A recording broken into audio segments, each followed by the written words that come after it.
Hey, third grade. Today we are going to be talking about multiplication and division word problems and models and representing multiplication and division word problems, okay? So I am going to go over some practice problems. I'm going to demonstrate for you guys.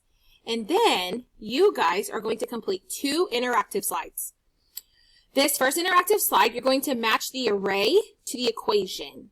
So in this array, for example, we have 1, 2, 3, 4 groups, and there's 1, 2, 3, 4, 5.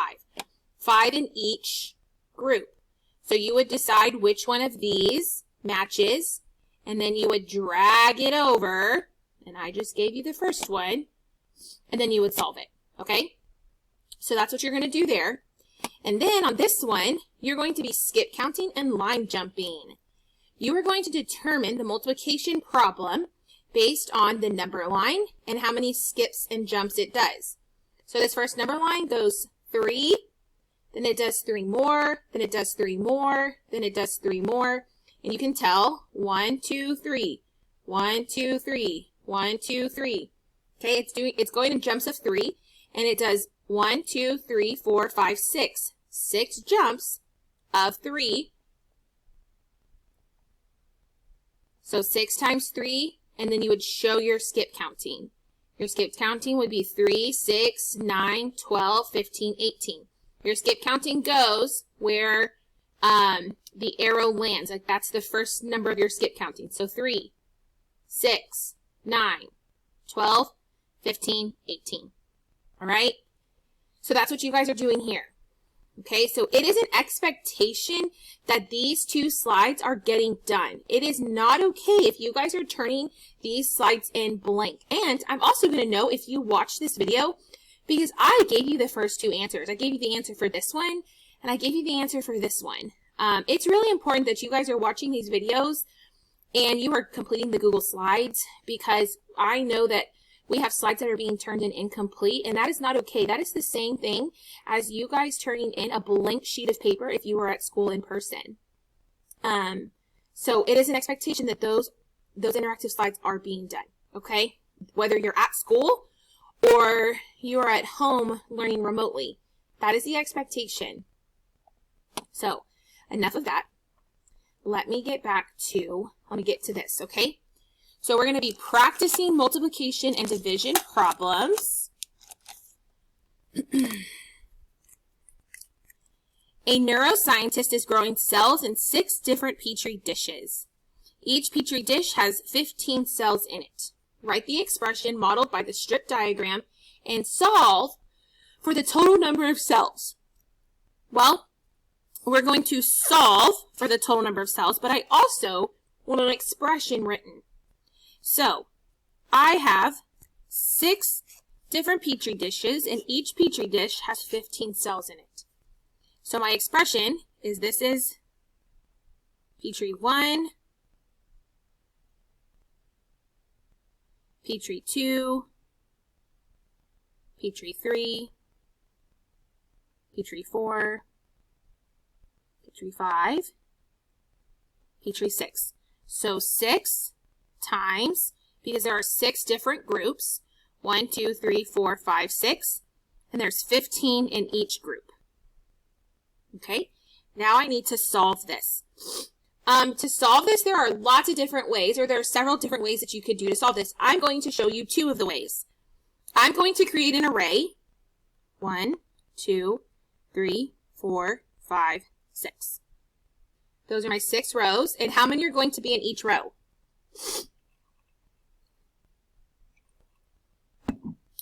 15 are going to be in each row.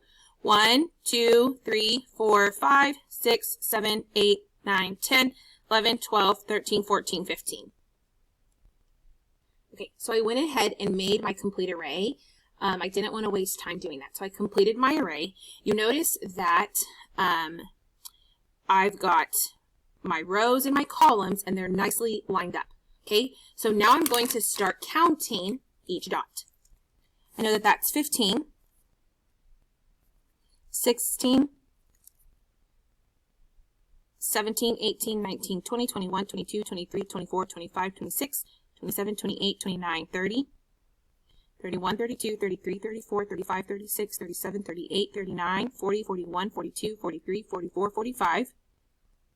And I'm putting the numbers at the end. So if I get interrupted or I miscount, I don't have to go back and start all over again. So just like this, I'm having this conversation with you guys. I'm at 45. I know I can pick right up at 46, 47, 48, 49, 50, 51, 52, 53, 54, 55, 56, 57, 58, 59, 60, 61, 62, 63, 64, 65, 66, 67, 68, 69, 70, 71, 72, 73, 74, 75, 76, 77, 78, 79, 80, 81, 82, 83, 84, 85, 86, 87, 88, 89, 90. So 6 times 15 is 90. Now another way that you could have done this is I would take 6 times my 10 and my 15, and then I would add that to 6 times the ones place in my 15. 6 times 10 is 60, plus 6 times 5 is 30, which is 90. Okay? Those are 2 different ways that you could have solved this problem. Okay, let's look at one more. Mrs. Smith left an unfinished area model on the whiteboard for students in her math class to finish. She filled in the missing parts of the area model to find the solution and fill in the missing parts of the area model and find the solution to the math problem it represents. Well, this right here is kind of similar to this. Like, this is related to this. Here she's multiplying her 4 times 10, or you could say 10 times 4. So if we're multiplying 10 times 4 here, or 4 times 10, what do you think we're multiplying in this box?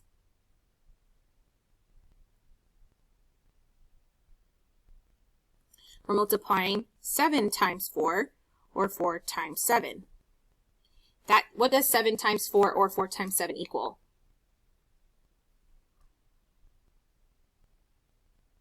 Good, 28. This expression is 17 times 4, or you could say 4 times 17. 10 plus 7. That's how I got the 17. So what am I going to do with these 2 numbers?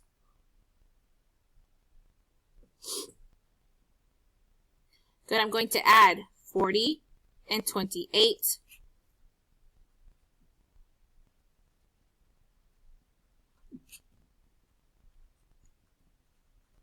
So that equals 68.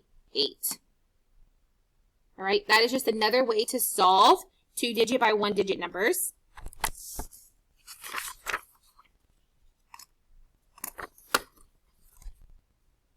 We'll do another one.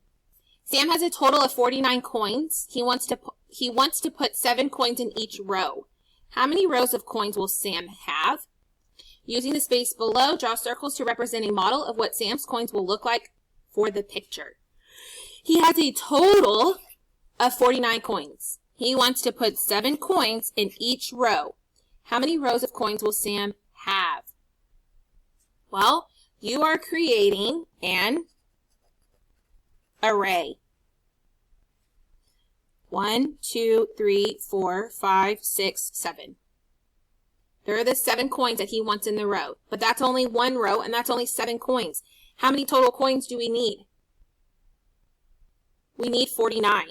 So that's 7, 8, 9, 10, 11, 12, 13, 14, 15, 16, 17, 18, 19, 20, 21, 22, 23, 24, 25, 26, 27, 28, 29, 30, 31, 32, 33, 34, 35, 36, 37, 38, 39, 40, 41, 42, 43, 44, 45, 46, 47, 48, 49.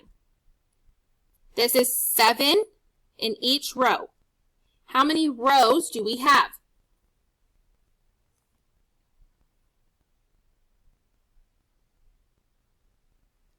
Good, we have 7 rows. 1, 2, 3, 4, 5, 6, 7.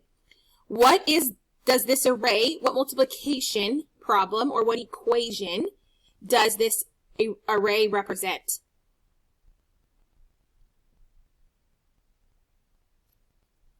Good, it represents 7 times 7 equals 49. And I know that it's 49 because there is a total of 49 coins. I made rows of 7 until I got to 49. All right? Okay, so again, it is an expectation that you guys are going back and completing these 2 slides. You're matching the equation to the array, and then you're matching the equation to the skip counting and the line jumping. All right? If you guys are needing help, it is really, really important that you are asking your teacher for help. We are in the final weeks of school, and we are in the last little push to be ready for 4th grade. Okay? You guys have a great rest of your day.